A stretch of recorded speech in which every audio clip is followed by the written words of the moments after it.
Hello guys. I have a great session for you guys today. We're going to be talking about the 3 B's of developing domains. I know I'm now the last thing that stands between you guys and the Hamon, so Come on. So come on already. This is getting heavy. I'll try to make this very interesting and valuable for you guys. Cool. So today we're going to be talking about buying, building, and benefiting from your domain. I know in this conference this year, monetization has been a very big topic. So I think this session will help bring together a lot of the monetization sessions, because we're going to talk about going everywhere from buying the domain from the beginning to actually developing it, making money from it, and selling it in the end. And I'm going to be going through the example I'm using is actually a real-life example, modified a little bit for privacy, but a real-life example from a client, so it'll give you some actual numbers and actual reference points of what you could accomplish from developing a domain. Cool. So I'm going to talk about a little bit about myself before I jump in, a little bit about my story. So for those who haven't known me, my name is Melen. I got involved in the computer space in the early 90s, which later became the internet space. And that's an actual picture of me in 1991. Those shorts were very popular at the time. I still think they're going to come back in fashion. So one of these days, when you see them on the Paris fashion show runways, you got to think of this picture. My family immigrated to the U.S. in 1991, and I was lucky and fortunate enough to get involved with computers and technology at that early age. And my family instilled in me a work ethic that has helped me through the last couple of decades in the businesses I've been involved in. Fast forward a couple of years, in 1997 I started T35 Hosting, which at the time was one of the first web hosting companies, one of the first free web hosting companies. To give you some context, this was a couple months before GeoCities got started, a couple of years before Google got started. And for those of you who've been involved in the space all the way back then, this was around the time where Yahoo was really resisting to becoming a search engine. They believed that the internet wouldn't be big enough to require someone to actually search for things. They were very set on their directory model, and they assumed that it would be enough to satisfy the growth of the internet. So the good old years. Back then, you could have gotten any domain you wanted, pretty much.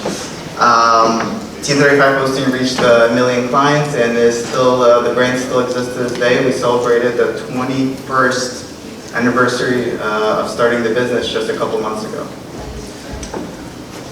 2009, I with my brother started Backlink Build, which was at the time one of the first white label SEO services. And what that meant is that we provided SEO to a lot of the, not only small and medium-sized companies, but a lot of the Fortune 500 companies. If you guys think back, 9 years now, to 9 years ago, at the time, SEO was kind of a dirty word, and a lot of the big companies, Fortune 500 companies, didn't want to exactly get involved in it. So the white label service was one of the first of its kind. It was very successful because it allowed a lot of big companies to get involved with SEO without specifically saying, I'm doing SEO. So we provided SEO to other agencies who then sold it to big companies, and through that we got to work with a lot of really cool companies and got to do a lot of really cool things. Fast forward just 2 more years, and we started Smart Sites, which was a combination of what we learned with Backlink Build, along with some of the other businesses and brands we were running at the time, combined it all into a full-service digital agency. So at Smart Sites, we're literally full-service digital. We do anything digital you could think of. Website design, development, marketing, SEO, pay-per-click, social media, anything digital we do. Smart Sites has been in the Inc. 5000 fastest growing companies in the US 2nd year now. We're in the top 250 privately held companies, and I, along with Smart Sites, have been in a bunch of different publications for the things we've been doing in the company. Cool. So for today's session, as we jump into the actual session now, I hope to use all the experience I've had over the last, seems crazy to even say that number, but the last 27 years to give you guys some tips, tricks, and some things that you could be doing to develop your domains based on the things I've done in the last couple of decades, both developing my own domains, my own businesses, and now with smart sites and backend build before, having done it for thousands of other clients. Cool. Into the session. So today we're going to be talking about, obviously, buying, building, and benefiting from your domain. We're going to start off with buying your domain. So for this example, we're going to use awesomelawyers.com. So you can pretend that's a domain you guys just bought. You can think of it as maybe already exists in your portfolio, or maybe you just picked it up. Either way, the scenario will carry through. And for this entire session, I'm going to be using real estate as a proxy for domains. I know you guys are all industry experts and are very familiar with domains, but for a lot of people, domains are very hard to visualize, to really understand, because they're so intangible. So when I talk about domains to clients, I usually try to associate with real estate, because if you think about it, domains are actually very similar to real estate and parallel in almost every single way manageable.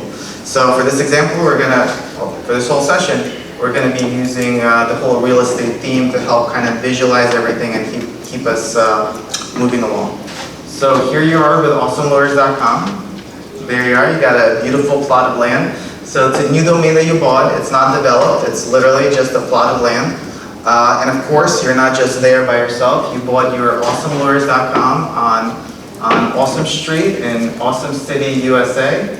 And of course, you have some neighbors. So you have lawyers.com to the side of you, also a beautiful property. But a property they've developed over the last couple of years, and it obviously has development and use on it and monetization, and it's worth a lot more than your plot of land next to it. On the other side, you have another neighbor. You have superlawyers.com, who also, similarly to you, has a domain that they bought at some time.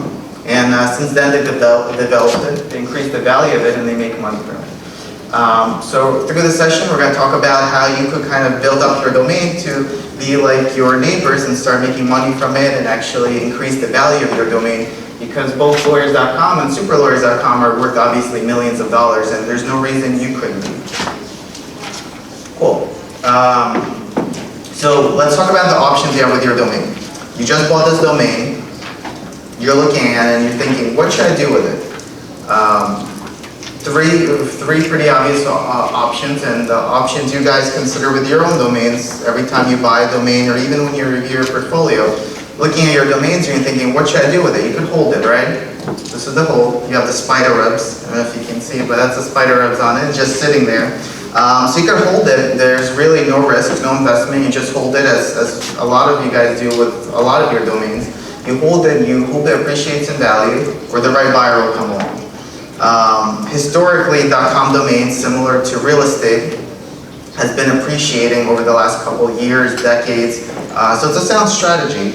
But as all the investment professionals will tell you, prior results don't guarantee future success. So we don't know if .coms will continue to appreciate in value. There's a lot of TLDs coming out now. There's a chance that maybe .coms will depreciate in value as the other TLDs gain prominence. So you definitely don't take a lot of risk in holding it. You also don't get a lot of reward. Kind of hold it and just hope the right buyer comes along or will appreciate it. You have option 2. You can lease or park it. So it's kind of it's a step above the hold, where you do have to invest some either time, money, combination of both, but you do get some reward out of it. So you invest time, money, and then you get money from either you rent it out to a company, and that's very popular. You rent or lease the domains. Again, very similar to real estate. And you get monthly money from it. You're not going to get a lot, but at the same time, you haven't risked a lot. Or you could just park it. You could have, as others have discussed in the session, you could have, there's so many third-party services where you just park the domain and you make a couple dollars from it every month. Why do you assume it's not going to be a lot? From renting it out? Yeah. It could be a lot, but at the end of the day, if you buy it has to be less than you would make from building it out yourself, because that company has to afford to pay you for it, and also they're going to make money on it. They're not going to do it as a losing proposition. Right. Right. You could make some money. Depending on the domain, you could make some money. So it's low risk, low reward. You're saying low risk, very high reward? Potentially, yeah. Potentially. I mean, I've got a name that I lease out. It's $5 grand a month, and I've been getting it for over 5 years. You could. I do nothing. You did nothing. It's very, definitely low risk. So it's pretty lucrative, right? Pretty lucrative. But the idea is that if you develop it, spend more, obviously more risk, more investment, but at the end of the day, you would make more than the 5,000, both from the recurring I revenue develop and other value. stuff. It's definitely a good solution, and it's surprisingly that a lot of people don't consider the leasing option at all. They just hold it. But it's definitely an option, and I've seen people do it more and more. And businesses are interested more and more because, especially startups, they don't have the money to come to you and buy it out for 200 grand. They'd rather pay you a couple thousand a month. Right, that was my asking price, was Yeah. 200, and they didn't want to spend that, so 5,000 a that, month so you could it's- afford. No, they paid 300. You're right, now they're still paying. It's not a solution for all domains. I think it's literally going through a portfolio and seeing what am I going to hold, what am I going to lease, and which one is it worth developing. Yeah. Okay, I won't interrupt for at least 2 more minutes. Sorry. Perfect. So today we'll go through the build development scenario. Maybe another time we'll go through the whole leasing, and then you'd have to be on stage talking, because leasing gets legally complicated. I don't go up on stage. That's not what I do. We'll turn the mics the other way. Cool, so we're going to talk about building, growing, developing. So that's a castle we're going to build on your new plot of land up there. So let's talk about cost, and this is very generalized. This is not even what my agency charges. This is a study that was done a couple of years ago on the average cost of developing a website. For this example, we're going to assume it's just $10,000. You're not building an e-commerce platform. You're not selling any goods. It's not going to be super complicated. So you're going to develop your site. Once you develop it, we're going to talk a couple slides about actually marketing. So let's assume now you spend your 10 grand, you build your website. It's a great website. You have lots of information, lots of content. You have a great CMS system. Everything's perfect. But obviously no one is coming to it yet, because even if your site's up and even if Google indexes it without actually doing SEO and doing link building and doing a lot of stuff, you're not going to start ranking, you're not going to get traffic. So we'll briefly talk about the 3 pillars of marketing. I've done speaking sessions on each individual one of these that takes over an hour, so there's a lot of information, but I'll try to condense it down. I also speak quickly, which is good and bad. It's bad for the translators over there, I'm sure, but Yeah. giving them a hard time, but I'll do my best to slow it down just a little bit. Cool, pay-per-click. I'll go back and quickly talk about it before we jump in. So pay-per-click. So pay-per-click is the media exposure. Pay-per-click you could turn on today, you'll start getting clicks today. It's absolutely instant. It's a very, very, very powerful platform, but it's also could be it's very easy to lose money on it. If you run it with really not doing all the calculations analysis, I've seen so many people lose a lot of money because it's has such reach. It has more reach than any other platform has in history. You could literally within a couple of minutes launch a campaign that reaches a big portion of the world. So it's instant exposure, but it definitely has to be done correctly. You have SEO, so SEO is search engine optimization. That's for long-term visibility. So you do work doing SEO on your site. It takes months and months, but over time it actually creates a lot of value because unlike pay-per-click, if you pay-per-click, you stop it, you stop getting the clicks, the visitors. With SEO, it's ongoing benefit. So you do it for a couple months, you won't see the ROI right away, but over time you'll rank higher in Google, and over months, years, you'll get huge value from it, and you don't have to pay for those clicks. And of course you have social media, probably one of the newer digital mediums platforms. There's definitely opportunities to do advertising on it, which I would call pay-per-click, because even on Facebook you bid for the clicks. But as its own, it's a great platform to share and engage. And the biggest power of social media is that it amplifies any message you try to send to your audience. So let's say you have an audience of only 1,000 people that follow you. Each one of those people have an audience of 1,000 as well. And you post something and even 10% of them share it, you now have a reach of tens of thousands, much more than your initial audience. So social media is definitely very powerful for sharing and engaging. So we'll go through each one of them very briefly. Again, I'll try to strike a balance between the translation services keeping up and not being late for the hamon. I'm very numbers formulas focused, so I'm going to try to break down all of these into formulas. So for the number of people in the room, this should be a lot of fun. Pay-per-click. So pay-per-click is a very, very simple formula. You have to calculate customer value, number one. So many companies come to us, they just don't know the customer value. If you're an e-commerce site, it's literally how much your average basket size is. So someone buys from you on average $80 worth, and then what the lifetime amount that they're gonna buy from you. So if someone buys $80 worth and you think they're gonna buy from you 10 times, your customer value is $800. For non-e-commerce sites, it's a little trickier, but you could still count it backwards. You could take your overall revenue made from the site, divide it by the visitors. The point of this whole exercise is you want to figure out how much you're going to get from that one visitor going to your website. So if you know that visitor going to your website is going to cost you $1 you're going to get $1 lifetime value from that visitor coming to you. Maybe not right away, maybe because they're going to come back, but you're going to make $1 from that visitor. You know now in pay-per-click, if you pay less than $1, you're golden, right? And pay-per-click is so powerful because it's very scalable. So if you know you could get tons of visitors to your site for 90 cents per visitor, and you're going to make $1 from them lifetime, that arbitrage in those 10 cents is where you make all the money. And you scale it and you make, I've seen companies make a lot of money. It's literally an arbitrage. And of course there's the three most popular platforms are AdWords, Facebook, and Bing. But also important, there's a lot of secondary platforms, and it's all about your audience.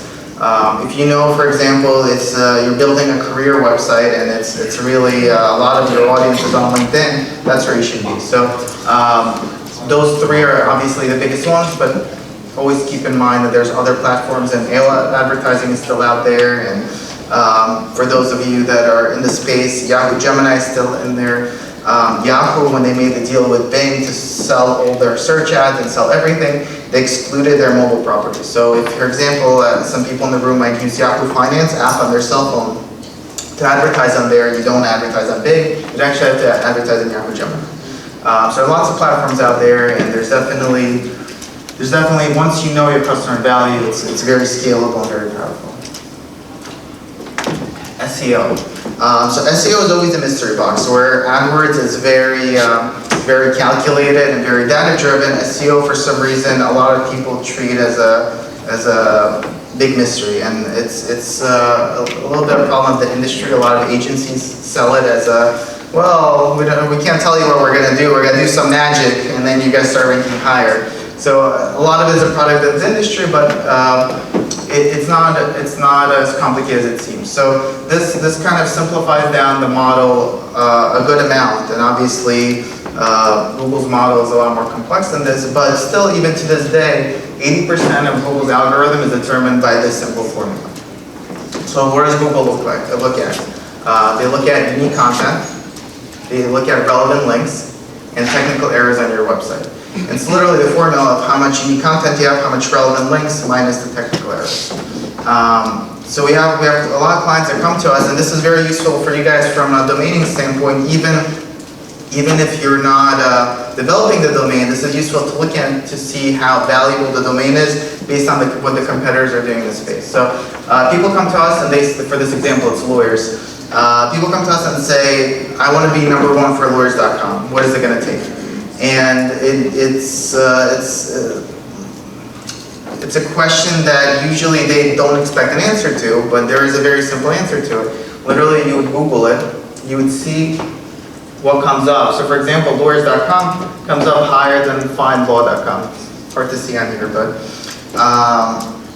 why is that? And there's really there's third-party tools. Some of them are more advanced, you have to pay for, but a lot of them are free, where you could check how much unique content these sites have and how much unique links. And now relevant links are becoming more and more important over the last couple of years, of course, but you can see how much unique domains link to the site. So I would bet you that lawyers.com is higher up there because they have more unique content on their website and they have more unique domains linking to them. So it's very easy to spot and see if you want to be #1 for a certain keyword, you could see how those competitors are doing.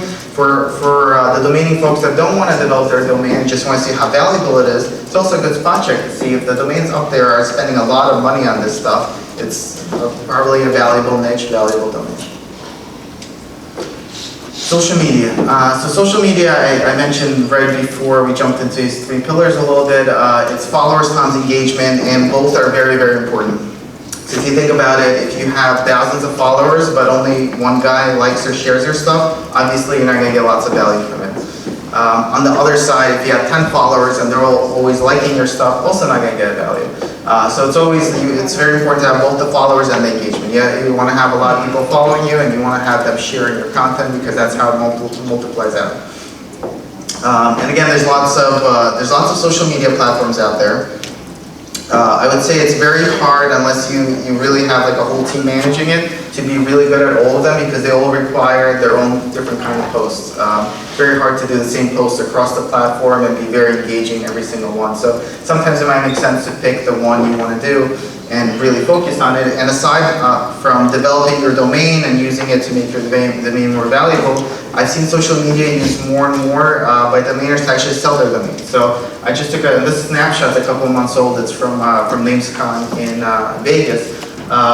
And it's kind of hard to see up there, but I've seen more and more people post their domains with like hashtag domain for sale and like industry specific hashtags, and it helps buyers find you, and it helps. We had a client who bought a lot of domains for their site and then chose to go a different direction, and then he was like, I need to sell these. They were valuable domains he spent 6 figures on. And he would literally just post them on social media with hashtags, and he found a buyer for that paid over $50,000 for one of his domains, literally from Twitter. Who would think that like on Twitter, people don't realize that more and more business people use Twitter and use it for, Twitter is very powerful for discovery, as opposed to Facebook, where they want to get into discovery and want to get into the stuff. For Facebook, it's still more like a news feed, you follow your friends and stuff. Twitter is very powerful for discovery, so you could post with the right hashtags and people could discover that your domain's for sale, and you could wind up selling it, separate from this whole domain developing example over there. Cool, so you have your domain, you're getting lots of traffic to it. So we're now up to the third B, so we're at a good pace. You're getting lots of traffic to it. How do you monetize it? Again, this could be a presentation in itself, but just a quick snapshot. Google AdSense is very powerful. Picking the right ads and integrating them into the right place on your website has become a business in itself. It's almost a mix of art and science, where you want to make sure that ads aren't interfering with content and blend in and still make you money. So that in itself has become tricky, but that's Google AdSense is the biggest publisher network out there, not only internet, but probably spanning any kind of medium.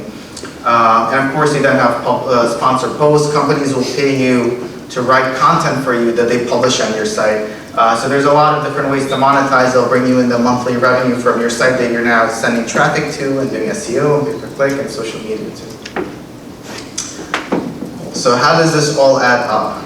So this is a third-party tool. This is a paid view of it, but there's other tools that will give you similar data for cheap or free. So what we're looking at is lawyers.com and how much value they created from developing their domain. So to take us back 20 minutes to when we started this exercise, literally you just bought a domain, awesomelawyers.com, and you're starting with 0. As did lawyers.com and some of the other legal websites. And when they chose to develop the domains, this is what they've gotten as value over the years. So I don't know how easy it is to see up there, but do a laser pointer? Ah, nice. So this is how many visitors they get from SEO. Literally organic visitors. They get over 200,000 visitors every single month without paying for it. Literally those come to them for free. So if you think about that, even if they make 10 cents from every visitor, that's already 20,000 a month that they're making. And they get much more monetization than that. On the other side of the bucket is the paid traffic. That's this bucket right over here. They're spending almost 200,000 a month on AdWords. Not AdWords plus Bing, plus LinkedIn, plus Facebook. Literally just AdWords. They're spending 200,000 a month. And I promise you they wouldn't be spending this if they weren't getting a return from it.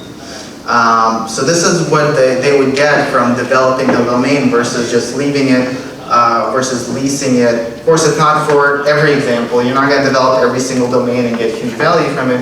But as it is today, obviously lawyers.com has the intrinsic value from the domain itself, and this kind of traffic levels adds millions and millions and millions and millions of value on top of the intrinsic value of just a domain. Cool, so we're going to wrap it up today with actually the numbers of our example, awesomelawyers.com. So whether, a little hard to see, but whether you got a domain for a couple of dollars, or you spent $1,000 on it, you got in a drop, let's assume that the natural value of the domain is $10,000. It's a good domain. You could have sold it for just the $10,000. You could have leased it. This is the value you got from developing it. So actually making it into a website increased its value because now it has content, it has stuff on it. Even if the company who buys it wants to use it differently, the content adds value because it's in Google, it's in search, and you have the value of the SEO traffic. So that adds a lot of value because if someone buys a domain, even if they decide not to do anything with it for a year, they're getting all the organic traffic, they can put more ads on it, they can monetize it. So this is based on actually a real life scenario of how the value broke down. And we'll go quickly through a cash flow table. Again, being a numbers guy, this is how I see the world. So it might not be as useful for everyone, but that's the way I look at things. So you invested $10,000 in your domain. We started 8 slides ago. Let's say it took you 2 months. So month 2 you made nothing. And then let's say from the ads, from everything, you made $250 a month. Not a lot of money, right? And usually this kind of stuff, especially SEO, grows exponentially. It's not a linear growth. But for this example, to make it easier, let's just say every single month you just made $250 more. Very, very conservative numbers. So where does that put you? On month 11, you're making a little bit over $2,000 a month. Month 12, and again, this is to parallel with a client we had who did this. Month 12, you sell your domain for $50,000, and literally the $50,000 is from this over here, and that's what you wound up selling it for. So this is how you're looking for the year. This includes the $10,000 you invested in. So after a year, you wind up making $50,000 investing, including all the stuff you invested in it. So you have the recurring revenue throughout the year, and then you wind up selling it for more than what was worth because of the SEO traffic and the development. We're out of time. Looking good? We're out of time. So I'll open up for questions. I don't know how much time we have for questions. I could do questions at the home station. Come on. You guys have this postcard in your bags. There's also SmartSites light bulb stress ball if you get too stressed from this presentation. And smartsites.com/NamesCon if there's a quick video about SmartSites if you want to learn a little more. That's it. Thank you guys.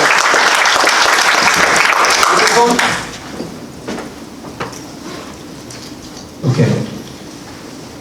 Thank you, Alex. Welcome. Muchas gracias. That's all my Spanish. Except for Haman. Oh. All right. So we're going to go downstairs. Questions? Well, we were out of time. So I'm here. Oh, I still have the microphone on. Nice.